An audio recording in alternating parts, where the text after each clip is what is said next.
இது குறித்து பேசுவதற்காக கல்வியாளர் திரு பிரின்ஸ் கஜேந்திர பாபு நம்மோடு இணைந்திருக்கிறார். அவரோட பேசலாம். சார் வணக்கம். இப்போ இந்த பள்ளி விவகாரம் தொடர்பா நீங்க கேட்டிருக்க கூடும் மாணவர்களோட எதிர்காலமே இப்போ கேள்விக்குறியாக இருக்கு, எப்படி பார்க்கறீங்க? ஒவ்வொரு ஆண்டும் ஏதாவது ஒரு பள்ளியில இந்த சம்பவங்கள் நடந்துகிட்டே தாங்க இருக்கு. பெற்றோர்கள் சற்று விழிப்பு இல்லாமல் இருப்பது அப்படின்றது ரொம்ப வேதனையா இருக்கு. அரசாங்கத்தை பொறுத்த வரைக்கும் இந்த மாதிரி ஒரு பாதிப்புக்குள்ளாகும் பொழுது அந்த மாணவர்களுக்கு நிவாரணம் கொடுத்து அந்த பள்ளி நிர்வாகத்தின் மீது நடவடிக்கை எடுக்கணும். பள்ளி நிர்வாகத்தின் மீது நடவடிக்கை எடுப்பது ஒட்டுமொத்தமான சொத்தையும் அரசு கையகப்படுத்தணும். அந்த மாதிரியான கடுமையான நடவடிக்கை எடுக்கும் பொழுதுதான் இந்த மாதிரி பிரச்சனைகளுக்கு நிரந்தரமான ஒரு முற்றுப்புள்ளியை வைக்க முடியும்.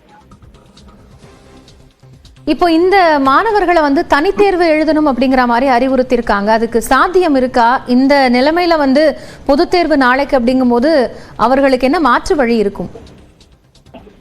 நாளைக்கு பொது தேர்வு இருக்கும் பொழுது இன்றைக்கு தனித்தேர்வர்களாகலாம் பதிவு செய்ய முடியாது. தனித்தேர்வுகளா பதிவு செய்யணும்னா அது மாநில பாடத்திட்டத்துல பதிவு செய்யணும்னா கூட அதுக்குன்னு குறிப்பிட்ட காலத்துக்குள்ள அவங்க விண்ணப்பிச்சிருந்தாதான் அவங்க செய்ய முடியும். 10ஆம் வகுப்புக்கு உங்களுக்கு பிராக்டிகல்ஸ் இருக்கு. பிராக்டிகல்ஸ் எல்லாம் முன்கூட்டியே அவங்க அசைன்மெண்ட் எல்லாம் சப்மிட் பண்ணிருக்கணும், ரெக்கார்ட் நோட் எல்லாம் சப்மிட் பண்ணிருக்கணும். அதனால திடீர்னு என்றெல்லாம் பொது தேர்வுக்கு ஆல் டிக்கெட் யாராலையும் கொடுக்க முடியாது. எனவே பள்ளி நிர்வாகம் தவறாக மாணவர்களை வழிநடத்தி இருக்காங்கன்றதா இதுல இருந்து தெரியுது. என்ன ஆக்ஷன் இதுக்கப்புறம் இந்த பள்ளி நிர்வாகம் மீது எடுக்கப்படும்? இப்போ ஏற்கனவே 19 மாணவர்கள் இப்படி இருக்காங்க.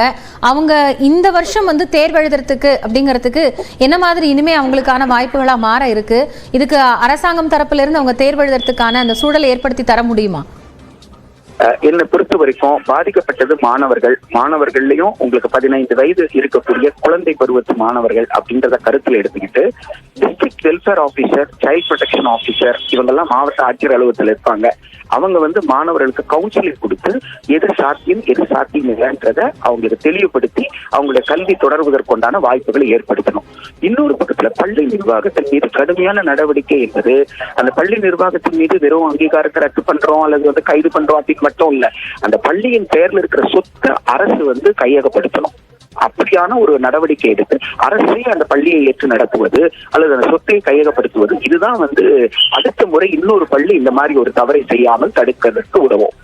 பெற்றோர்களுக்கு விழிப்புணர்வு வேணும் அப்படின்னு சொல்லியிருந்தீங்க. இப்போ இந்த விவகாரத்துல பொதுவா ஒரு பள்ளி அங்கீகாரம் பெற்றிருக்கா அப்படிங்கறத பேசிக்கா அவங்க எப்படி தெரிஞ்சுக்கணும் அப்படின்னு நினைக்கிறீங்க? ஒரு நுகர்வு மனப்பான்மையில இருந்து பெற்றோர்கள் வெளிவரணும். தம் பிள்ளைக்கு எப்படியாவது படிச்சிடணும், எவ்வளவு துட்டு வேணாலும் செலவு பண்றேன் அப்படின்ற மனநிலை எல்லாம் இல்லாம எது சிறந்த பள்ளின்னு தேர்ந்தெடுக்கிறதுல பெற்றோர்கள் சற்று கவனம் செலுத்தணும். அரசு பள்ளிகளை நம்புவதற்கு பெற்றோர்கள் முன்னு வரணும். அரசு பள்ளிகளை நம்பி அரசு பள்ளியில சேர்க்கணும். ஒரு தனியார் பள்ளியை பொறுத்த வரைக்கும் அது சிபிஎஸ்இ பள்ளின்னு சொன்னாங்கன்னா சிபிஎஸ்இ வலைதளத்துல போயிட்டு அவங்களால அதை செக் பண்ண முடியும். சிபிஎஸ்இ வலைதளத்துக்கு போனா எதெல்லாம் அப்ளிகேட்டட் நாட் அப்ளிகேட்டட் தெரிஞ்சிடும். அப்ளிகேட்டட் லிஸ்ட்ல இல்ல அந்த பள்ளி அப்படின்னு சொல்லும் பொழுது அப்பவே அவங்க சம்பந்தப்பட்ட கல்வித்துறை அதிகாரிகளுக்கு அவங்க புகார் கொடுக்கலாம்.